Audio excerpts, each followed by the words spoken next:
আমি আজি এই ঐতিহাসিক আমলখি দেৱালত আগৰ কেইবছৰৰ দৰে আগৰ আমি জনাত চুকাফাৰ যেতিয়া ৰাজধানী আছিল চৰাইদেউৰ পৰা আনি ইয়াত আপোনাৰ স্থান দিছিল এই দেওহাল।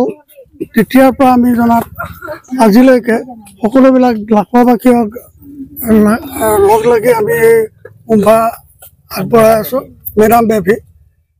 মেডাম বেপী আগবঢ়াই থকাৰ পিছত আজি আমাৰ গোটেই অনুষ্ঠানখিনি সুকলমে গোটেই লাখোৱাবাসী ৰাইজৰ সহযোগত আমি অনুষ্ঠিত কৰিছোঁ আৰু ভৱিষ্যতে যাতে এনেকৈ কৰি থাকিব পাৰোঁ সেইকাৰণে গোটেই ৰাইজক আমি সাঙুৰি এক কৰিবলৈ ইয়াত কোনো জাতিভেদ নাই, সকলো মানুহ আহি ইয়াত পূজা অৰ্চনা কৰিব পাৰে।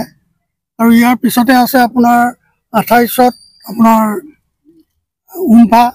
উমফাটো আপোনালোকে গম পাব যে কিমান ডাঙৰকৈ পাতে আৰু তাত বহুতো বস্তু দৰকাৰ হয়, যেনেকৈ ম'হ বলি দিয়ে ইয়াত আৰু কিছু বস্তু দিয়ে। আজি মেডাম ভি আপোনালোকৰ ইয়াৰ যি পূজাৰ তাৎপৰ্য বিশেষ কি উদ্দেশ্য? আজি আমাৰ দেশৰ আৰু স্বাৰ্থৰ ৰাইজৰ স্বাৰ্থৰ মংগলৰ অৰ্থে আচলতে আমি এই পূজাভাগি কৰোঁ। এই পূজাভাগি কৰি আহিছে আগৰ পৰাই আৰু আমিও তেনেকৈ ঠিক পালন কৰি আহিছোঁ।